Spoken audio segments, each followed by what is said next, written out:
Чингүнжав гэдэг. Би 1 сарын 11-нд төрсөн. Намайг Гүнбэлэт гэдэг. Би 1 сарын 11-нд төрсөн. Намайг Тинүн гэдэг. Би 3 сарын 31-нд төрсөн. Намайг Намун гэдэг. Би 6 сарын 14-нд төрсөн. За хүүхдүүд маань аав ээжээсээ төрсөн сар өдрөө асуугаад ирсэн байна. Одоо ахмад насны үнэтэй хэрхэн зодгодог талаар манай хүүхдүүд үзүүлнэ. Амрано та. Эндээ амар сайн уу? Торон бүхтэй, төрлөх сүлтэй, онт минь сайн орвоо. Сайн орлоо. Амар аноота. Эндээ амар сайн уу?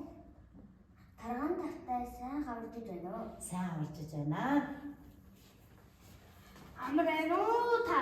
Эндээ амар сайн уу? Завтэн дээр саахан шинэлж гин үү? Амар аноота. Эндээ амар сайн уу? Даг даландэ бэрүү булчинтэй онт минь сайн аруу.